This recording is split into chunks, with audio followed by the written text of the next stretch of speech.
मैं आपका होस्ट रहूंगा और आज सवालों के जवाब देने के लिए शहर के जाने माने पत्रकार वरिष्ठ पत्रकार हेमंत शर्मा जी। क्या ये 3 करोड़ रुपए की जो राशि का टारगेट है ये पूरा कर पाएंगे कि नहीं कर पाएंगे? शहर में पानी की किल्लत ना हो, इसको लेकर अगले 4 दिन में 12 घंटे के बड़ा शटडाउन होने वाला है। सांसद शंकर लालवानी ने दफ्तर के बाद टैंकरों का लाइन लगा दी और बाकायदा बड़ा सा फोटो लगाकर बांटने की तैयारी कर ली है। पार्षदों को 5 महीने की पगार देनी होगी और जो MIC सदस्य बन गए हैं उनको 10 महीने की देनी होगी। कई कार्यकर्ता ऐसे बीजेपी के हैं जो फोन उठाते से महाकुंभ में फंसे हुए हैं, भैया कुछ व्यवस्था करा दो, तो इसी व्यवस्था के नाम पे ही सामने वाला फोन काट देता है कि भैया हमारी व्यवस्था हो नहीं पा रही है, आपकी व्यवस्था कैसे करा दी।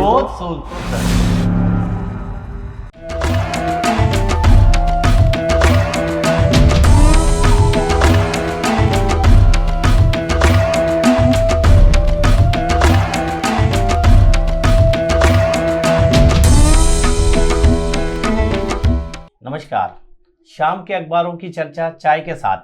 आज मैं आपका होस्ट रहूंगा और आज सवालों के जवाब देने के लिए हमारे साथ हाजिर हैं शहर के जाने माने पत्रकार वरिष्ठ पत्रकार हेमंत शर्मा जी, जो शहर की हर खबरों पर हर नब्ज को बहुत बारीकी से नज़र रखते हैं। आज खबरें भी हैं और राजनीतिक चर्चाएं भी हैं। तो हम सबसे पहले शुरू करते हैं अग्निबाण से। हम खबरों में पहले चर्चा करेंगे, फिर हेमंत जी से शहर की राजनीति पर हाल जानेंगे। अग्निबाण की शुरुआत हो रही है दिल्ली की मुख्यमंत्री रेखा गुप्ता से। रेखा गुप्ता ने मुख्यमंत्री बनने से पहले ही रेवड़ी बांटने का ऐलान कर दिया है। जो वादा भारतीय जनता पार्टी ने वहाँ चुनाव के पहले कहा था कि महिलाओं को 2500 रुपये महीना दिया जाएगा, वो 2500 रुपये महीना उन्होंने कुर्सी पर बैठने से पहले ऐलान कर दिया है कि 8 तारीख को अंतर्राष्ट्रीय महिला दिवस पर महिलाओं के खाते में 10,000 रुपये जाना शुरू हो जाएंगे। ये तो था रेवड़ी बांटने का चलन, जो मध्य प्रदेश से निकलकर शायद सब दूर शुरू हो चुका है। अंदर हम खबरों की बात कर लेते हैं। अब विकास IDA भी प्रधानमंत्री आवास की तरह मकान बनाएगा, फ्लैट बनाकर आपको देने वाला है। हेमंत जी, ये क्या है जो एक नई योजना इसमें आ गई है? प्रेरित नगर निगम ही ये फ्लैट बनाकर देता आया है और इन फ्लैटों को लेने के लिए गरीब लोग नगर निगम के काफी चक्कर भी लगा रहे हैं जी। तो ये क्या नया आ गया है कि IDA भी ये बनाकर देने वाला है? देखिए, पिछले दिनों एक बैठक हुई थी जिसमें संभाग आयुक्त तो दीपक सिंह ने कि नया जो फार्मूला है वो लागू किया है 2.0। मतलब अब तक हमने देखा है कि नगर निगम प्रधानमंत्री आवास योजना के तहत जो मकान बनाकर दे रही थी, इसमें 1 BHK और 2 BHK थे, जिसमें 8.5 लाख और 16.5 लाख रुपए में जो गरीब तबके के BPL कार्ड धारक थे उनको 1 BHK मिलता था और जो जनरल क्लास के लोग हैं वो 2 BHK लेते थे। अब देखिए, बड़े सवाल यहाँ पर ये खड़े होते कि विकास प्राधिकरण जो है IDA इंदौर का, अब ये बनाएगा तो जरूर इन मकानों को, लेकिन इसके अंदर एक बड़ा सवाल यहाँ पर खड़ा होता है कि जो मूलभूत सुविधाएं नगर निगम देता है बिजली पानी की, वो कैसे मिलेगी? क्योंकि हम लगातार देख रहे हैं कि जो विवाद हैं वो विभागों के अंदर सामने आते हैं, लेकिन उसके अंदर जो आने वाली समस्याएं हैं उनसे कैसे निजात मिलेगी? और दूसरी सबसे बड़ी बात यह है कि जो नगर निगम ने जो मकान बनाकर दिए थे उससे आम लोग जो हैं वो काफ़ी खुश नज़र आए थे, उनको जल्दी मकान भी मिले थे। अब IDA कितने समय में बनाकर तैयार करता है, उसकी क्या गाइडलाइन रहेगी, कितना समय सीमा रहेगी, ये देखना होगा। बिल्कुल आप सही कह रहे हैं। मतलब पानी के लिए तो नगर निगम की तरफ ही देखना पड़ेगा और फिर वही लड़ाई होगी जो टैक्स को लेकर आपस में दोनों विभाग लड़ते रहते हैं। एक अच्छी खबर है अग्निबाण में ये कि शहर से लेकर गाँव तक आवारा कुत्तों का कहर मचा पड़ा हुआ है। 6,500 से ज्यादा पीड़ित अस्पताल पहुंचे हैं वैक्सीनेशन लगवाने के लिए और शहर में हर रोज 125 लोग कुत्ते के काटने से परेशान होकर अस्पताल पहुंच रहे हैं। हेमंत भाई, ये खत्म क्यों नहीं हो रहा है? बार बार नसबंदी हो रही, सब कुछ हो रहा है, देश का सबसे साफ शहर है ये। देखिए शेखर जी, जो कुत्ते के काटने का जो मामला लगातार सामने आ रहा है, जो डॉग बाइट्स के मामले हैं, वो सिर्फ हमारे पास आंकड़े जो आए हैं वो भी सरकारी अस्पताल के ही हैं। अगर हम प्राइवेट के देखें तो कई कॉलोनीज के जो लोग हैं वो प्राइवेट में जाते हैं, तो ये आंकड़ा एक तरीके से देखा जाए तो दुगना है। प्रतिदिन का अगर आंकड़ा निकालें तो 300 से 400 लोग ऐसे हैं जो प्रतिदिन कुत्ते से काटने से परेशान होते हैं। दरअसल इसमें एक सबसे बड़ी समस्या ये आती है कि जो नसबंदी की बात की जाती है, जो नगर निगम नसबंदी के लिए टेंडर देता है, वो लोग डॉग्स को वहां से उठाकर लेकर तो जाते हैं, लेकिन जब वो छोड़ते हैं तो क्या उनकी वाकई में नसबंदी होती है? इसकी मॉनिटरिंग कौन करता है? अब तक इसकी मॉनिटरिंग नहीं हो पाई है। तो कहीं ना कहीं हम देख रहे हैं कि हर क्षेत्र के अंदर डॉग्स जो हैं वो लगातार बढ़ रहे हैं, लोग इससे परेशान भी, लेकिन कई कॉलोनियों में इससे बचाव के लिए लोगों ने एक अच्छा रास्ता निकाला है कि उन कुत्तों को रोज सुबह शाम वो खाना देते हैं। अगर भूखा रहेगा जानवर है तो काटेगा जरूर, लेकिन इनसे बचने के लिए भी आम लोगों को भी आगे आना होगा। लेकिन नगर निगम पर सबसे बड़े सवाल खड़े होते हैं कि लाखों रुपए खर्च कर जिन डॉग्स की नसबंदी की जा रही थी वो नसबंदी हो रही है या नहीं हो रही है, इस पर बड़े सवाल यहाँ पर है। बिल्कुल सही कह रहे हैं कि आप अगर कुत्तों के काटने से बचना है तो आप घर के बाहर दाना पानी की व्यवस्था कर दें, उनको खाना पानी मिलता रहेगा तो वो आपको काटेंगे नहीं, क्योंकि नगर निगम ने तो उन्हें नसबंदी के नाम पर सिर्फ छोड़ दिया है और सिर्फ बहानेबाजी की जाती है। इसके अलावा तो सब सामान्य खबरें हैं। अब हम बात कर लेते हैं पत्रिका की। पत्रिका की शुरुआत जो हो रही है, ट्रंप का खुलासा, मोदी को हराना चाहते थे बाइडन से, हो रही है। मनोरंजन बन रहे नोटिस, क्योंकि टैक्स वसूली में शून्य है। ये पहले पेज की खबरें हैं, बाकी सारी सामान्य खबरें हैं। यहाँ भी रेखा गुप्ता दिखा रही है, दिल्ली की मुख्यमंत्री। अंदर की खबरों की अगर हम बात करें, एक अच्छी खबर है हेमंत भैया कि वल्लभ नगर में बावड़ी में बनी 5 दुकानों का सुबह तोड़ दिया गया। कहा जा रहा था दुकानें जर्जर है और कभी भी हादसा हो सकता है। यहाँ पे नगर निगम कोई इमारत भी बनाने वाला है। बिल्कुल, देखिए यहाँ पर एक इमारत बनाने की प्लानिंग है और उसके पहले ही जो 5 दुकानें जो जर्जर पड़ी हुई थी, इनका विवाद कोर्ट में जरूर चल रहा था, लेकिन विवाद खत्म होने के बाद में इन दुकानों को हैंडओवर लिया गया है और इसको हटाने का काम अभी से शुरू इसलिए कर दिया गया है कि हमने देखा है कि इंदौर के अंदर जहाँ पर भी नगर निगम या कोई भी आईडी हो बिल्डिंग बनाता है तो उसके पहले वहाँ पे कब्जे जो है वो शुरू हो जाते हैं, और खास तौर से उन क्षेत्रों के अंदर जहां पर पुराने समय से लोगों की नजर बनी हुई है। ये दुकानों के ऊपर भी कब्जे थे, कब्जे हटाकर नगर निगम ने अभी तो ये क्लियर कर लिया, लेकिन अब कब तक ये क्लियर रहता है ये देखना होगा, क्योंकि गुमठी और ठेले तो जो है लगातार हमारे शहर में लग जाते हैं। लेकिन यहाँ पर एक बड़ी प्लानिंग जरूर नगर निगम की यहाँ पर आने वाली है, जिसको लेकर एक वल्लभ नगर मार्केट के अंदर एक नई बिल्डिंग बनाकर तैयार की जाएगी, जिसके अंदर कई दुकानें भी निकालने की बात यहाँ पर की जा रही है। ठीक है, बिल्डिंग बनेगी, जब तक बनेगी ठेले गुमटी लगाने वालों को कुछ दिन और लगाने की जगह मिल गई है। आज नगर निगम कमिश्नर ने गंगवाल बस स्टैंड का दौरा किया है। बड़ी दिलचस्प चीज देखने को मिली है कि जहां से टिकट काटे जाते हैं उसके अंदर गाड़ियां पार्क खड़ी थी। बहुत बढ़िया बात है, ऐसा होता है। कमिश्नर साहब को शायद आज ही दिखा है, थोड़ा जल्दी पहुंच गए होंगे इस वजह से। इसके अलावा सारी सामान्य खबरें हैं। अब हम बात कर लेते हैं प्रभात किरण की खबरों पर। प्रभात किरण की शुरुआत जो हो रही है वो अब पंजाब में नहीं उतर देंगे अमेरिकी विमान को। सही बात है, भगवत मान का गुस्सा वो उबला है जब वहां से 2 प्लेन भर के अमेरिका से बेड़ियों में बांधकर हिंदुस्तानियों को अमृतसर में उतारा गया। उसके बाद में उन्हें सूझ पड़ रही है कि अब नहीं उतरने देंगे। हम बात कर लेते हैं अंदर खबरों की। शहर की खबरों में ये खबर है कि कल शहर में पानी की किल्लत ना हो, इसको लेकर अगले 4 दिन में 12 घंटे के बड़ा शटडाउन होने वाला है। और इस शटडाउन के लिए कल बबलू शर्मा जी, जलकारी प्रभारी, कहीं जलूद पहुंचे थे। क्या खबर है हेमंत भैया? ये देखिए, गर्मी आने से पहले ही, हालांकि देखा जाए तो ये गर्मी का समय नहीं, लेकिन फिर भी गर्मी आ गई है और भीषण गर्मी जो है बाहर देखने को मिल रही है। इसको लेकर लोगों को गर्मियों में परेशानियों का सामना ना करना पड़े, इसको लेकर नगर निगम लगातार व्यवस्थाएं तो करता है, लेकिन हर बार व्यवस्थाओं पर पानी फिर जाता है, क्योंकि जो गरीब तबके का जो व्यक्ति है वो सुबह सिर्फ पानी भरने के लिए ही रह जाता है, उसको नौकरी जाने का समय उसमें नहीं मिल पाता है, क्योंकि वजह ये रहती है कि टंकियां भर नहीं पाती हैं, टंकियां नहीं भरती तो लोगों के घर तक पानी नहीं पहुंचता है। तो इस बार व्यवस्था जरूर सुधारने के लिए यहाँ पर बबलू शर्मा जो है वो नजर जरूर आ रहे हैं, एक्टिव नजर आ रहे हैं, क्योंकि आगे जाकर उनको भी विधायक का चुनाव भी लड़ना है, तो कहीं ना कहीं नगर निगम में एक्टिव जरूर है वो।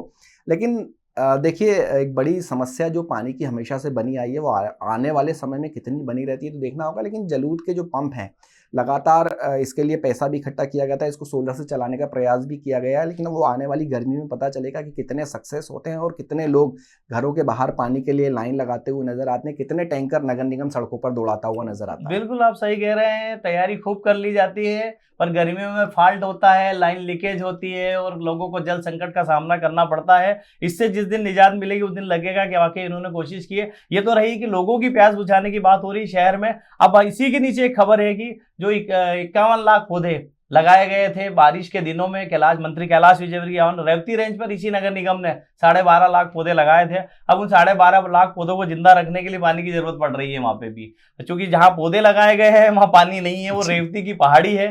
तो ये यहाँ पर पानी ले जाने के लिए एक बड़ी मशक्कत हो रही। कल मंत्री जी और सारे विभाग के कमिश्नर पहुंचे हैं, क्या खबर है? देखिए, बिल्कुल पानी तो पहुंचाना ही होगा। बड़ी विषय रहेगा कि कितना बड़ा दुर्भाग्यपूर्ण रहेगा कि मंत्री खुद जो बढ़ चढ़कर पूरे मध्य प्रदेश में सबसे ज़्यादा टारगेट लेकर चले थे कि प्रधानमंत्री जी का सपना था एक पेड़ माँ के नाम, उसके बाद 12.5 लाख पौधे जो वो एक ही जगह पर नगरीय प्रशासन मंत्री कैलाश विजयवर्गीय ने लगाए हैं। देखिए, बड़ी जो ये पूरी घाटी है इसके ऊपर एक बड़ी समस्या ये है कि ये रेवती रेंज है और यहाँ पर फायरिंग सेंटर भी बना हुआ है, तो कहीं ना कहीं यहाँ पर परेशानियाँ जो हैं वो लगातार शुरू से आ रही हैं।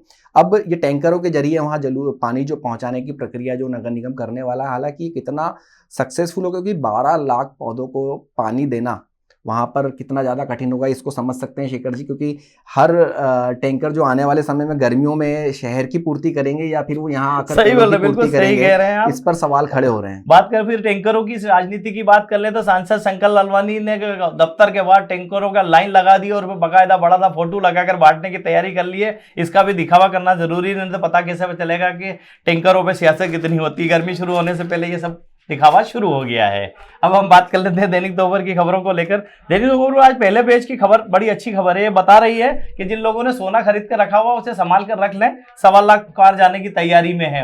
मतलब सोना ही एक ऐसा रिटर्न है जो ऐतिहासिक आपको रिटर्न देगा। 6 सप्ताह में सोना ऐतिहासिक ऊंचाई पर गया है और आगे भी संभावना जताई जा रही है कि सोना जो है 1.25 लाख के ऊपर जाने वाला है। इसके अलावा खबरों की अगर हम बात कर लें तो एयरपोर्ट के सामने एक बड़ा सिटी फॉरेस्ट बनाने की तैयारी है। अभी हमें 2 दिन पहले ही खबर पता चली है कि जो एयरपोर्ट के सामने बिजासन की जो जमीन थी वो एयरपोर्ट को मिलने वाली है। तो अहमद जी, ये जो एयरपोर्ट के सामने सिटी फॉरेस्ट बनाने की बात कर रहे हैं, ये वही जगह है जहाँ पर कुछ दिनों पहले पौधे भी लगाए गए थे? देखिए, बिल्कुल ये जगह वही है जहाँ पर कुछ दिनों पहले पौधे लगाए गए थे और वहाँ पर पौधे लगाने के बाद ध्यान जरूर दिया जा रहा है, लेकिन जिस तरीके से सिटी फॉरेस्ट बनाने की यहाँ पर बात की जा रही है तो इसको लेकर जो रहवासी हैं आसपास के वो खासे परेशान वहाँ पर इसीलिए हैं क्योंकि जो जैसे हमने पानी की बात की है, इसके पास में ही कई ऐसे अवैध टैंकर संचालक हैं जो वहाँ से पानी निकाल कर दूसरी जगह बेच रहे हैं। वही पानी अगर ये वहाँ स्थानीय लोगों को मिले तो ज़्यादा बेहतर है, लेकिन हालांकि ये कितनी जल्दी बनकर तैयार होता है ये देखना होगा। बिल्कुल सही आप कह रहे हैं कि कागजों पर ही ना चला जाए। पौधे भी लगाए गए थे, उनकी देखरेख कितनी हुई? सबसे पहले इन्हीं जगह के पौधे मरते हुए दिखाए गए थे। होली पर चंद्रग्रहण का साया रहेगा। 100 साल बाद त्रिग्रही योग का निर्माण हो रहा है। और इसके अलावा जो देख रहे हैं हम सारी खबरें सामान्य खबरें दिखाई दे रही है। तो ये तो थी अखबारी खबरें। अब हम राजनीतिक खबरों पर कुछ चर्चा कर लेते हैं। 2 दिन से हम राजनीतिक खबरों को ज्यादा वक्त नहीं दे पा रहे हैं। आज हेमंत शर्मा जी हमारे साथ मौजूद हैं। चूंकि राजनीतिक सियासी खबरों को ये बड़े ही तीखे अंदाज में पेश करते हैं, तो आज हम इनसे राजनीतिक खबर पर चर्चा करना चाहेंगे। इन दिनों भारतीय जनता पार्टी में आजीवन सहयोग निधि के लिए पैसा जुटाने का काम चल रहा है और अभी कल ही एक बैठक हुई थी हेमंत जी। उसके अंदर महापौर जी ने अपने 6 महीने की पगार का एक चेक सौंप दिया है, साथ में एक फतवा भी जारी हो गया है। मैं इसलिए फतवा कह रहा हूं क्योंकि वो आदेश ऐसा निकला है कि इसके बाद कोई ना नुकुर नहीं कर पाएगा। मन जरूर सबके वो हो रहे हैं, खटास जरूर है मन में, पर मजबूरी है। पार्षदों को 5 महीने की पगार देनी होगी और जो MIC सदस्य बन गए हैं उनको 10 महीने की देनी होगी। इन लोगों को पगार मिलती कितनी है जो इन लोगों को इतनी पगार देना पड़ रही है? देखिए, पगार के नाम पर इनको एक मानदेय राशि जरूर मिलती है जो कि लगभग 10 से 11 हज़ार के आसपास होती है, लेकिन ये 5-5, 6-6 महीने की इनसे जरूर करा रहे हैं। लेकिन देखिए, हमने पिछले दिनों देखा था कि जो हमारे शहर अध्यक्ष नए बने हैं सुमित मिश्रा लगातार फोटो डाल रहे हैं फेसबुक पर, उनकी फेसबुक पर वो अपडेट रहते हैं कि आजीवन सहयोग राशि जो है वो ले ली गई, कैलाश जी के वहाँ से ले ली। अगले दिन पूर्व विधायक आकाश विजयवर्गीय ने दे दी। तो कहीं ना कहीं जिस तरीके का आदेश यहाँ पर पार्षदों के लिए निकाला है, मुझे ऐसा लगता है कि मंत्रियों के लिए भी निकालना चाहिए। हालांकि मंत्री कितना उनकी इनकम होती है, कितनी उनको सैलरी मिलती है, लगभग 1 लाख 1.25 लाख के आसपास की उनकी सैलरी जो है वो इसके आसपास ही आती। तो कहीं ना कहीं एक बड़ा फंड जो जुटाने की तैयारी यहाँ पर बीजेपी कर रही है, वो टारगेट जब ही पूरा हो पाएगा जब सारे नेता एक जैसे फंड यहाँ पर देंगे। पार्षदों के ऊपर जरूर यहाँ पर वो बोझ डाल दिया है जिनसे उनके चेहरों के ऊपर अभी से शिकन नजर आ रही है कि 5 महीने जो है वो हमारे पास में मानदेय के नाम पर झुंझुना जरूर मिलने वाला है, और सीधा छप्पर ही रख दिया एक तरीके से। आसान भाषा में वैसे भी कहा जाए तो पार्षद बने 2.5 साल हो गए हैं। कई लोगों के तो खाते ही नहीं खुले हैं, काफी तिल मिला रहे हैं कि कमाई धमाई कुछ हो नहीं रही है, और अब ये पगार जो आ रही है छोटी मोटी ये भी ले लो, वो भी अब ले लेंगे। तो कहीं ना कहीं एक प्लानिंग के साथ में इनको करना चाहिए कि एक बड़ी प्लानिंग हो। और बड़े नेताओं ने कितना दिया इस पर भी सवाल खड़े होते हैं कि क्या, अगर हम इंदौर सांसद की बात करें तो उनके पास में राशि जाकर कितनी जुटाई, उन्होंने कितने महीनों की यहाँ पर सैलरी दी है, क्योंकि देखा जाए तो सबसे ज्यादा सैलरी अभी सांसद की है। तो सांसद जी ने कितना पैसा दिया है। हालांकि मध्य प्रदेश का टारगेट पूरा करने के लिए लगातार देखा जाए तो सुमित मिश्रा जो है अपने कार्यकर्ताओं के पीछे लगे हुए हैं पूरे जोर शोर से, पूरी ताकत के साथ में, क्योंकि अभी अभी बने हैं और पूरी चमक दिखाने का सबसे बड़ा मौका यही होता है कि अगर टारगेट पूरा नहीं हुआ तो कहीं ना कहीं एक चिन्ह यहाँ पर लग जाता है कि अभी अच्छा, अभी हेमंत बने हैं। जी, सुमित मिश्रा जी कुर्सी पे भी शायद इसीलिए नहीं बैठ रहे हैं कि जब तक लक्ष्य पूरा नहीं कर लूंगा कुर्सी पे नहीं बैठूंगा। अभी तक वो दीनदयाल दफ्तर पर अपनी जो कुर्सी है नगर अध्यक्ष की जी उस पर बैठे नहीं है। क्या उसकी वजह ये तो नहीं है कि वे चाह रहे हैं कि मैं आजीवन सहयोग निधि के 3 करोड़ रुपए जमा कर लूं? देखिए, बिल्कुल हो सकता है कि मन में कोई उन्होंने मान ली हो कि मैं जब तक ये पूरा नहीं होगा, जब तक इस कुर्सी पे नहीं बैठूंगा।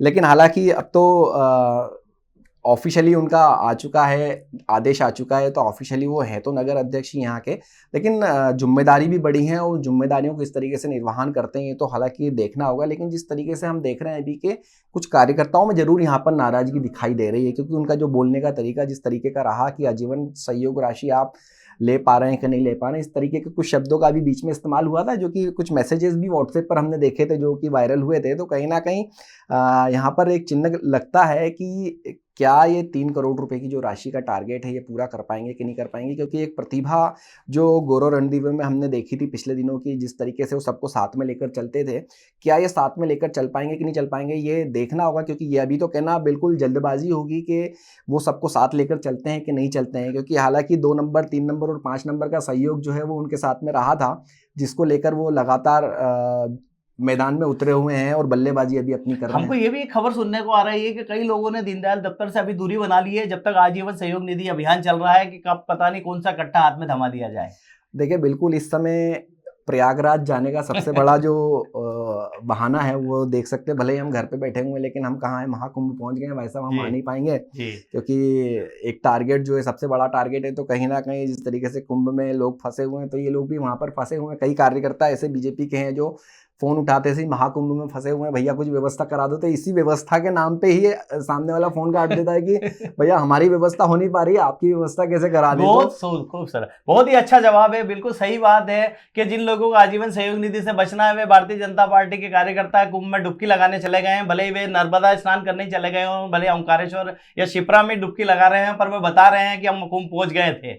ये तो थी हमारी राजनीतिक खबरें, और आज हमारे साथ हेमंत भैया शामिल हुए, इसके लिए मैं हेमंत भैया का बहुत आभारी हूँ। और आप लोगों से मेरा एक निवेदन है कि इस कार्यक्रम को लेकर आप जो लोग बदलाव चाहते हैं, आप इसमें जो अपनी राय देना चाहते हैं वो हमें बताते रहें, ताकि हम इसमें नया नया कुछ लाते रहें आपकी पसंद के मुताबिक।